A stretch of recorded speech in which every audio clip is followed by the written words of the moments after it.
Grief, we must understand, it is on many different levels.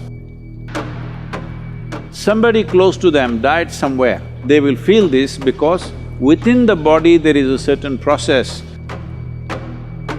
Because what you call as a parent is the basis of this body. There is a very deep memory connection between the two.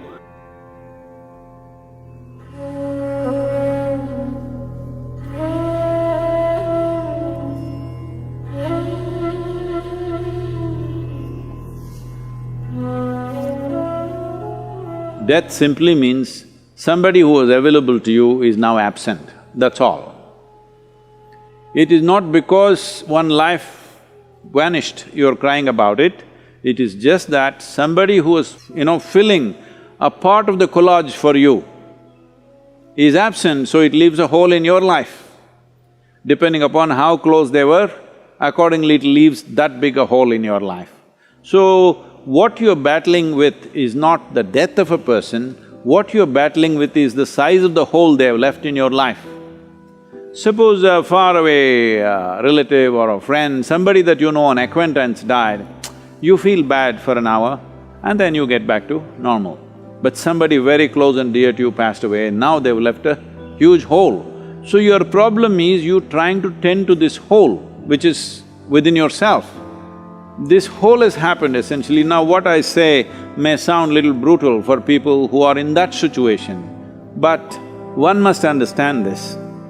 If you look for solace, yes, if somebody comes to me who have just lost somebody dear to them, I will also hug them and, protect them and give them some solace. But you must decide whether you want solace or you want a solution to your life. Because today this person will die, tomorrow that person will die, day after tomorrow I may die myself, it doesn't matter. But people keep dying because we are dying kind of people. Let's understand this, all of us, we are dying kind of people. First thing that must be fixed in our mind, we are mortal by nature. So having said that, grief, we must understand, it is on many different levels. There is a psychological grief. In thought and emotion you suffer the loss of the person. But depending upon how much memory you have built within your body with regard to that person, let's say if it's your child or your husband or your wife or some kind of very close bond, then a certain amount of memory is there in your body. We call this traditionally in the yogic culture as runanubandha, that is, body has developed a bond beyond your psychological friendships and companionships and love and whatever else you have. Body itself has done this. A whole lot of people feel this. Somebody close to them died somewhere, they have not received any information. Suddenly they feel their energies are gone and they're like… they don't know what's happened, but suddenly they're almost sick, they're feeling like that, completely drained out. Then after a few hours or few days, information comes that this person is dead. But well before the information came, they will feel this because within the body there is a certain process that the memory starts undoing itself and you feel like you're dumped. Your runanubandha with your parents or with your children is strongest till you're 21 years of age. Once you cross 21 years of age, it is called as the first quarter. In the yogic way of looking at it, 84 is the cycle of life. The first quarter is 21. Up to 21, if you lose a parent or if you lose a child below 21 years of age, the pain will not just be emotional, it'll be physical. It will manifest in the body because there is a strong runanubandha. But beyond 21, it is largely psychological and emotional. When we say runanubandha, what you suffer emotionally or psychologically, that's not what we're talking about. We are talking about physical memories. Bodies have memories. Because what you call as a parent is the basis of this body. There is a very deep memory connection between the two that is at its strongest till 21 years of age. Once you pass that, it is weakened. Is it gone? Not totally gone, weakened. Let us say you're 42 years of age and you're a man, then you still have a reasonably painful Runanubandha. But let us say you're 42 years of age and you're a woman, your Runanubandha is almost negligible. Not that it's not there, it's there, but very, very low. So, the suffering that you go through is largely emotional and psychological.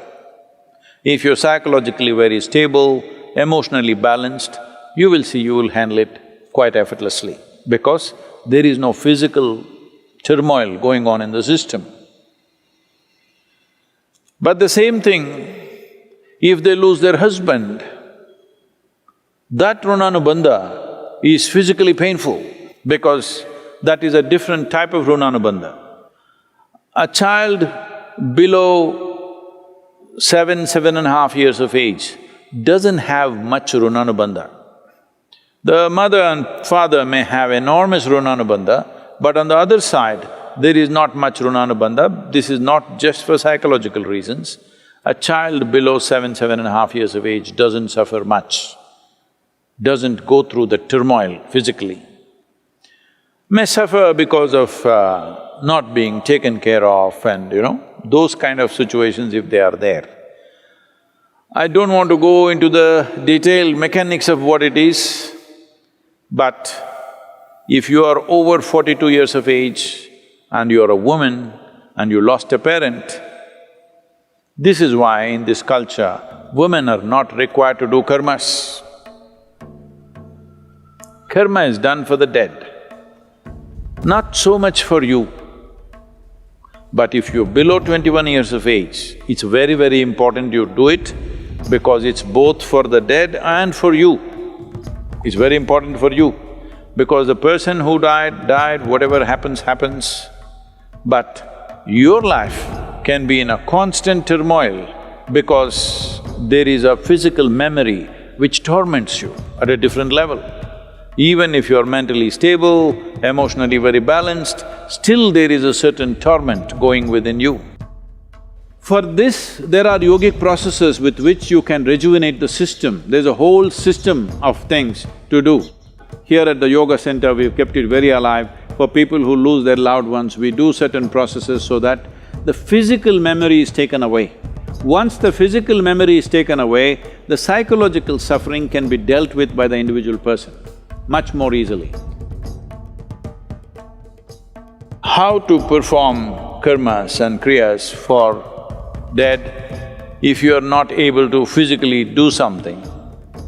The simple thing is to go into a 3-day period of sadhana, because internally you can do this. Beyond a certain age, it is largely for the dead that we are doing it. But there is an element of that, it's not totally gone. Our bodies are never 100% free from the genetic process that we have received from our parentage. There is a way to be above that, but we are not absolutely free. Physical body functions in a certain way. So, just 3 days of withdrawal and a certain type of sadhana, if you don't know anything else, simply just do the Maha Mantra, Om Namah Shivaya intensely for 3 days as much as you can.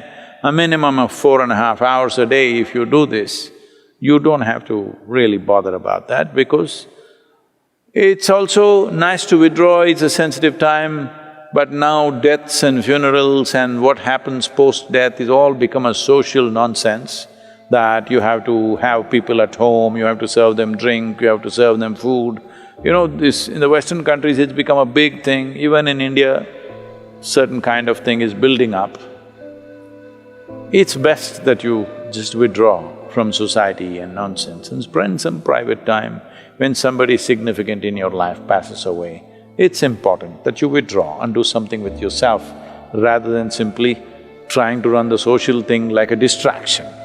This social thing is, people's way of handling their grief is, let's go to the movie, let's read a book, let's watch the television. Don't look for distractions. When there are troubles within us, we must address it head on. Don't look for distractions. Distraction is not a solution.